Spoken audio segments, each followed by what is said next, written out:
Welcome to the Photography Opinion Podcast. We discuss all things photo, video, and camera related. I'm Ben Lucas. And I'm Stuart Marlantis. And this is Photo Op.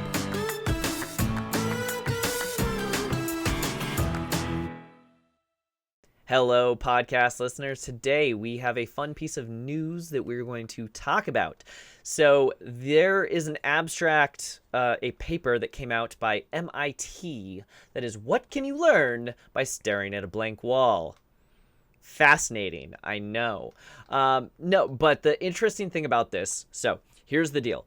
They shoot a laser beam at a blank wall, and basically they do some processing to the image and stuff that you cannot see with the naked eye, the computer can somehow see, and then they can see how many people are doing what things with a 94% accuracy anywhere in the vicinity. Crazy. I'm not even sure what to say. This neural network stuff these days is nuts, and you should definitely check out some of the, like, they have a video out about this where you can see exactly the processing they're doing and like the certainty of the algorithm when it's like counting people in the room. It's pretty crazy stuff. So I'll for the people who don't feel like clicking, I will shortly describe kind of what's happening. So essentially they shoot a laser beam. What was it? A neural network of single photon something, a bunch of made-up words that are definitely not real, utilizes a single photon avalanche photo detector to measure the timing of the return sensitivity. Those aren't real words. That's not a thing. No, so they shoot this laser at this wall, and basically if a person is casting a shadow, even if that shadow is so faint you cannot see it, then they torture this image. So basically all of the blacks go to mega black and all of the whites go to mega white, and it picks up, it's basically you drag the contrast slider not to 100, you drag it to like 100,000 until it's just this weird, insanely grainy image that picks up every little nuance and detail shadow. So they train this neural network to process what normal shadows look like, and then they process people doing a thing, and then they say one person doing this thing looks like this, and then they just have people doing stuff, and the camera can tell you how many people are in the room and what they're doing, even though they are not in view of the camera. This is like one of those things where I bet that this existed in, like the FBI or something used this and has used this for like a decade, and a group of Stanford students figured out on their own that this has already existed. Like this is that kind of like 007 this thing. This is that CSI. Oh, can you CSI, enhance? yeah. Wait, what's that movie where they're like, hey, can you show us what the back of the bag looks like? That's not a thing. That's not how cameras work. Well, yes, it is, apparently. Apparently. Thanks to neural networks. Yeah. I found another camera and it was funny because this one was just like, this is not interesting because this is not new technology. It is a camera that can see around corners. You aim a laser at a blank wall, and then you put an object around a corner away from that wall, and it can give you an exact rendering of that object. And the thing is, like, it was more like a blur, so it had a perfect outline of the object. It didn't have like the depth to it, but it perfectly recreated it within a 1/10 of an inch accuracy, and it was not even in view of the camera. So basically doing the exact same thing with this keyhole laser shindig. Yeah, this kind of brings up I think a bigger conversation about like computing when applied to photography. I mean, photography used to be very straightforward comparatively. Like at most you had adjusted things in an actual dark room, and you dodged exposure, and burned dodge, burn. manually. That's about it. And that was about it. And nowadays it's with digital photography and videography, we're getting all these crazy applications of photography in the digital realm, but also like these wild things that you can do to photographs with increasing ease.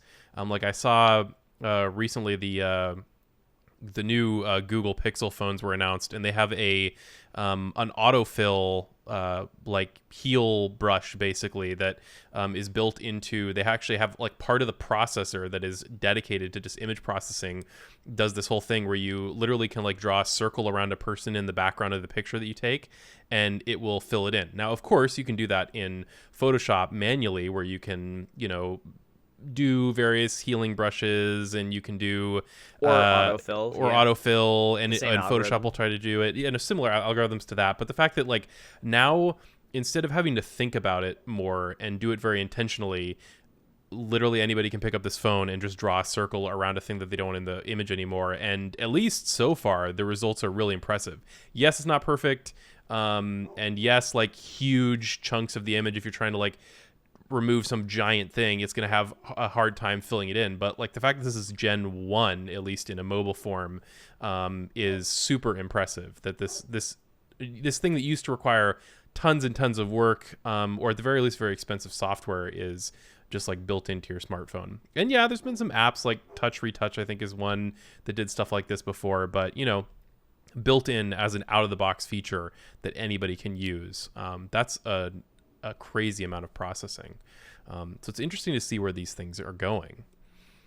Yeah, I think the coolest thing about this is, well, obviously it has applications that are outside photography as art. This is more kind of about like security systems or surveillance type thing. Like those are the, hey, we're trying to see who's doing what and recreate. And so for law enforcement and security, there's obviously a lot of other applications. Mm-hmm. But anything that is created without the intention of it being art, when it then gets used for art, there are some really interesting things that can come out of that. So like the Lytro cameras, if you remember that, right? I was the very first one to say that those are dumb and useless, and I hope they catch on, but then they didn't. And then people decried that I was awful, and how dare you attack my beloved Lytro. And then they didn't even buy one because it wasn't a good camera. Yeah, one of the things that I've seen recently that was related to this, where you've got like a imaging technique that then is applied to art, is like photogrammetry stuff, or shooting things from a bunch of different angles and then combining them together. Like this has happened before to some degree. Like the Matrix famously used. Do you mean like creating 3D type stuff? Or 3D type else? Stuff. Yeah, so like the Matrix used multiple cameras to do this kind of bullet time effect, but there's started to be more and more and more of this, shoot an object from a bunch of different perspectives and combine that into a 3D scene. And they're starting to like actually make films using this technique, where the actors are surrounded by tons of cameras, and the film is actually shot in a sphere, like basically. Stereoscopic on steroids. Exactly. And then you can move the camera digitally around somebody, recolor them, relight them. And there was a film that just came out about this. I haven't seen it yet. Boy, I wish I could remember the name of it offhand. Google it real quick. But yeah, let me Google this really quick. It's called Demonic. It was directed by Neil Blomkamp, who has done quite a few things, including District 9, probably is what he's most famous for. But yeah, it was shot in this with this crazy volumetric capture technology, where basically just like a room full of cameras. I think it was like 250, like a huge number of cameras. And yeah, they shot the actors with this array, and they actually left a lot of the, when you do something like this, there's often like noise and where it doesn't stitch exactly perfectly at different angles, and they left a lot of that in to like add to the kind of horror and unnaturalness of a scene like that.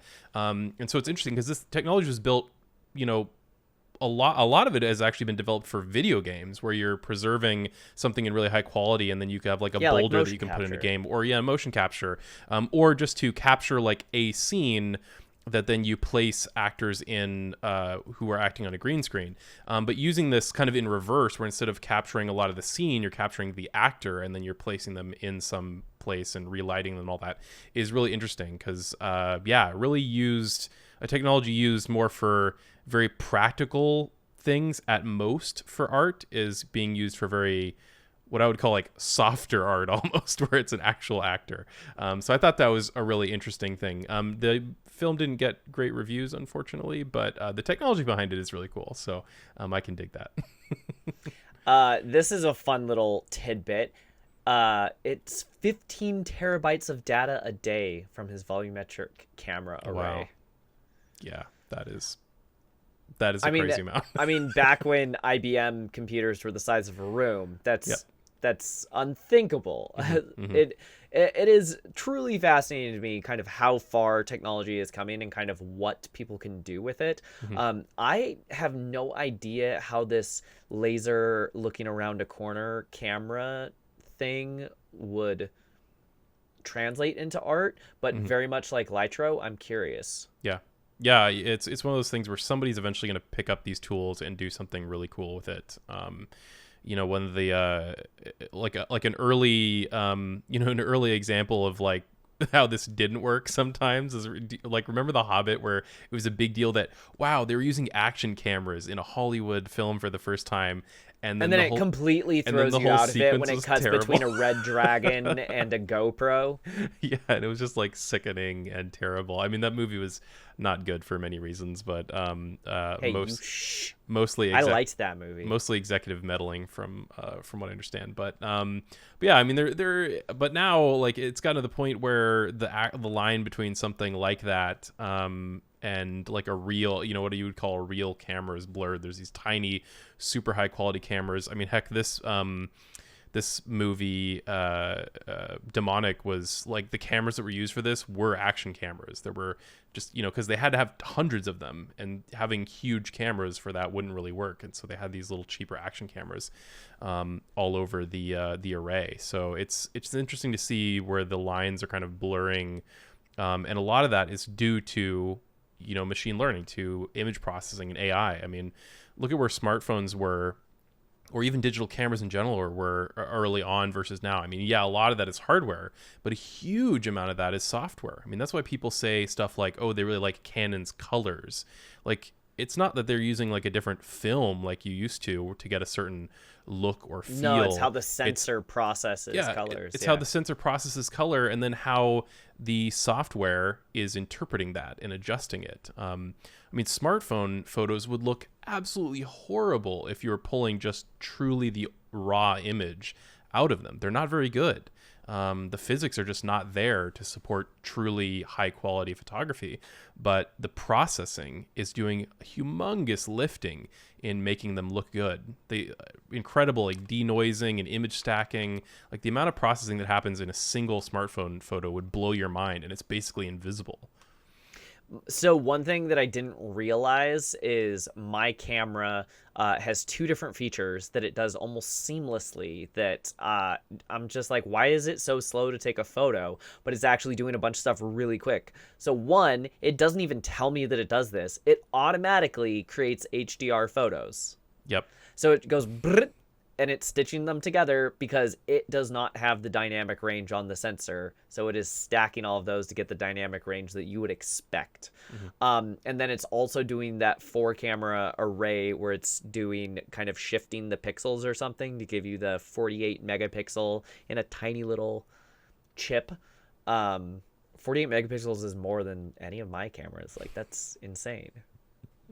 Yeah, it's the level of technique here in a software sense is just crazy. I mean, another one of the things, this reminds me also of another Pixel thing. I promise I'm not sponsored, but the announcement just happened recently, so it's on the brain. Is they were talking about how they could. Previously, you take a photo, and if your shutter speed is too slow, it's going to be blurry. Too bad. Right. Like, you lost the shot. And what they do now is with apparently it might be every photo, or it might be you put it into a motion mode, but even still, like, you can put it into a mode where you're moving or your subject's moving, and it actually takes two photos with two different sensors on the phone, one normal, and then one from another sensor that is at a much higher shutter speed and then is a little bit noisier, but hey, things are in focus. And then it combines like your subject, like it looks for a face, for example, and makes their face sharp using information from that sensor, and then processes color and lighting information from the other sensor so that it still looks good and not a noisy, blurry mess, or a noisy mess, by combining those two things. So it's just like mind blowing. Like, and this happens like instantly. Like you just tap it and it's done, and it does all this stuff. So the level of ability that a lot of these just in your pocket, theoretically you no longer crappy need a sensors are 1DX amazing. and a 400 millimeter lens to shoot your kid's soccer game. Right. Yeah. I mean, there's still limits, of course, like, super dramatic zoom levels at high quality are still largely impossible. I mean, they're doing these fancy, like what they call periscope lenses and stuff, which are really cool, but we're not really there yet. There's not a big a great comparison yet to a truly large lens. But the fact that we're even approaching some of this is incredible in a smartphone form factor, and a lot of that is image processing. So, yeah, I'm pretty amazed. One of the things that I really want to see happen, and it hasn't really happened yet, although there is a little bit of it, is applying this kind of image processing to DSLRs. Yes, increasingly they can do auto HDR and that kind of stuff, and they do process color information, and especially when you're making a JPEG.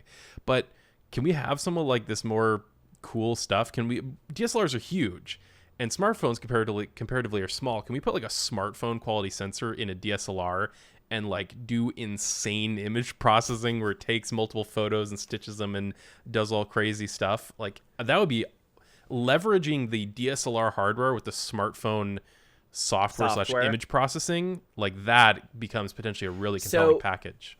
So the thing when the Lytro came out that I wanted is, can you please put that in my camera? And actually the G85 kind of does that, but what it does is it burst shoots some 30 something photos where it slightly shifts the focus. So when you're picking focus, you're actually just scrolling through the different photos that it took, and picking. Okay.